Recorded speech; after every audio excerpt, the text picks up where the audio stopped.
अस्सलाम वालेकुम स्टूडेंट्स, आज के लेक्चर में हम इंटीग्रेशन के तमाम फार्मूलाज को देखेंगे, उनको सीखने की कोशिश करेंगे और एट द एंड हम कुछ क्वेश्चंस प्रैक्टिस करेंगे जिससे हमारा इंटीग्रेशन का कुछ बेसिक कॉन्सेप्ट जो है वो क्लियर हो जाएगा। जी, तो सबसे पहले हम जो फार्मूला देख रहे हैं वो है जी पावर रूल।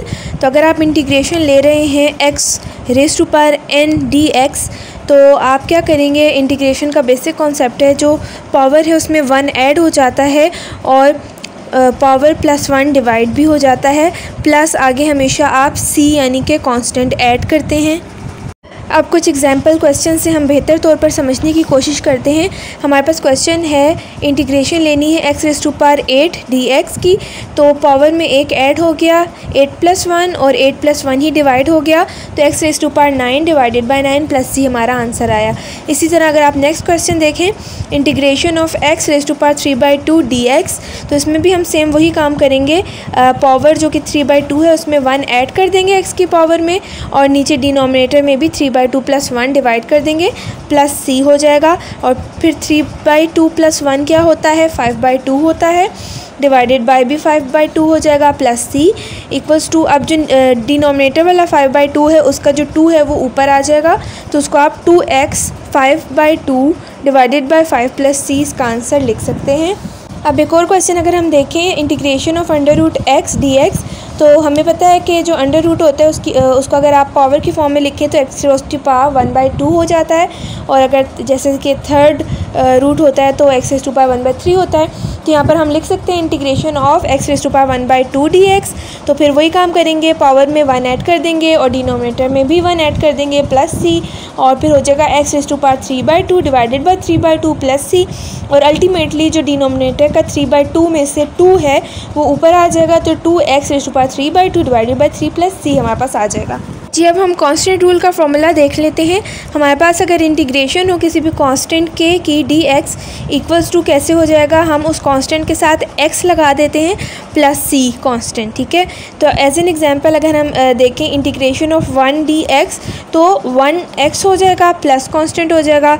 इसी तरह अगर इंटीग्रेशन ऑफ 2 dx हो तो 2x प्लस कांस्टेंट हो जाएगा, कि बिल्कुल ही जो डेरिवेशन हमने पढ़ी है उसका उलट काम हो रहा है। फिर अगर integration of pi D theta हो, तो अब थीटा इधर कौन है हमारे पास वेरिएबल, तो पाई थीटा प्लस c हो जाएगा।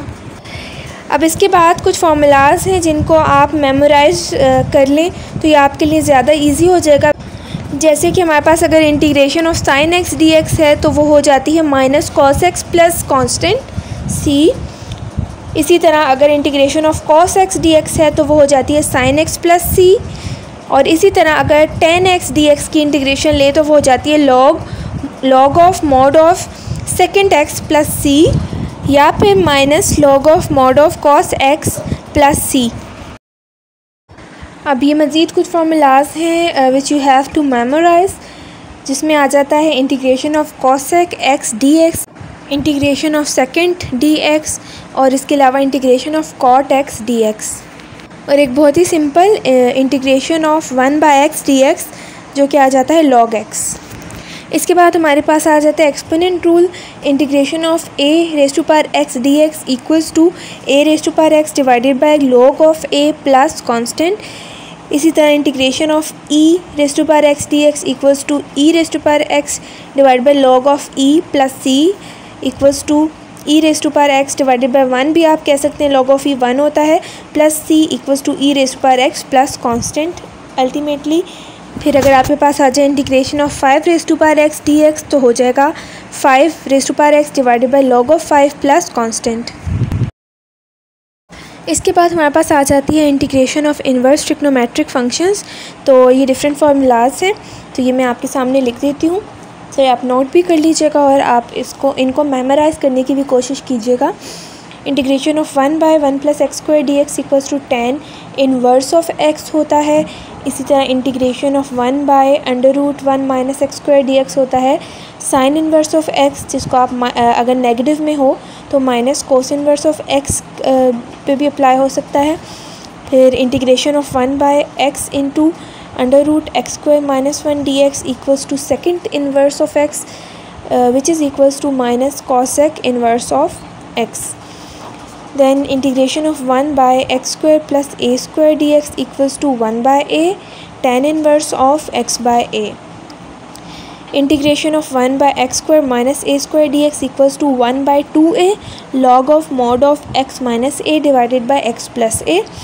Then integration of 1 by a square minus x square dx equals to 1 by 2a log of mod of a plus x divided by a minus x. फिर हमारे पास आ जाता है integration of 1 by under root a square minus x square d x equals to sine inverse of x by a plus c. फिर integration of 1 by under root x square plus a square d x equals to log of mod of x plus under root x square plus a square. फिर integration of 1 by under root x square minus a square d x equals to log of mod of x plus under root x square minus a square. इसके बाद हमारे पास जो formulas आ जाते हैं उनको आप numerator root formulas कहते हैं. तो उनमें फ़र्स्ट है integration of under root x square minus a square d x equals to x by 2 under root x square minus a square minus a square by 2 log of mod of x plus under root x square minus a square plus c. Second है integration of under root a square minus x square d x equals to x by 2 under root a square minus x square plus a square by 2 sine inverse of x by a plus c. फिर है जी integration of under root a square plus x square d x equals to x by 2 into under root a square plus x square plus a square by 2 log of mod of x plus under root a square plus x square plus constant. अच्छा, इसके बाद कुछ example questions हम देख लेते हैं ताकि थोड़ी हमारी अंडरस्टैंडिंग क्लियर हो जाए. तो फर्स्ट क्वेश्चन है integration of 4x square d x. तो हमारा जो कांस्टेंट होता है वो बाहर आ जाता है, तो कांस्टेंट आप एज इट इज़ 4 लिख लेंगे और बाकी एक्स स्क्वायर पे जैसे इंटीग्रेशन अप्लाई होती है पावर में एक ऐड होता है और पावर में एक ऐड करके डिनोमिनेटर में लाते हैं प्लस सी आ जाएगा. ठीक है. इसके बाद सेकेंड एग्जाम्पल है integration of -5/2 y cube d y. तो -5/2 कांस्टेंट है तो बाहर आ जाएगा और वाई क्यूब पे आप इंटीग्रेशन अप्लाई कर देंगे, वाई की पावर में एक ऐड हो जाएगा और वाई की पावर में एक ऐड होकर डिनोमिनेटर में आ जाएगा प्लस सी. फिर नेक्स्ट क्वेश्चन है integration of pi x⁴ dx. तो पाई भी कांस्टेंट वैल्यू होती है तो पाई बाहर आ जाएगा और x⁴ पे इंटीग्रेशन अप्लाई हो जाएगी, इसकी पावर में एक ऐड होगा तो x⁵ हो जाएगा डिवाइडेड बाय भी 5 हो जाएगा प्लस कांस्टेंट. अच्छा, अब जो नेक्स्ट क्वेश्चन उसमें एडिशन हो रही है integration of x square plus x cube D x. तो आप एक्स स्क्वायर पे अलहदा इंटीग्रेशन अप्लाई करोगे और एक्स क्यूब पे अलहदा. तो एक्स स्क्वायर पे जब अप्लाई की तो उसकी पावर 2 थी प्लस 1 हो गया तो पावर 3 हो गई, डिवाइडेड बाय भी 3 कर देंगे. प्लस एक्स क्यूब पे जब अप्लाई किया तो पावर 3 प्लस 1 4 हो गई, डिवाइडेड बाय भी 4 प्लस कॉन्स्टेंट. इसके बाद जो नेक्स्ट क्वेश्चन है उसमें है integration of x square plus 1 minus a⁴x D x. तो एक्स स्क्वायर की इंटीग्रेशन अप्लाई करेंगे पावर में 2 + 1 एक्स क्यूब हो जाएगा डिवाइडेड बाय 3 प्लस हमें पता है कांस्टेंट की जब इंटीग्रेशन लेते हैं उसके साथ एक्स आ जाता है तो 1x हो जाएगा माइनस a⁴x का हमने देखा था उसकी इंटीग्रेशन होती है a⁴x divided by log of a plus constant हमेशा आप आखिर में लिखेंगे. उम्मीद है आपके कॉन्सेप्ट में कुछ क्लैरिटी आई होगी. फिर भी कोई प्रॉब्लम है तो आप मुझसे डिस्कस कर सकते हैं. Thank you.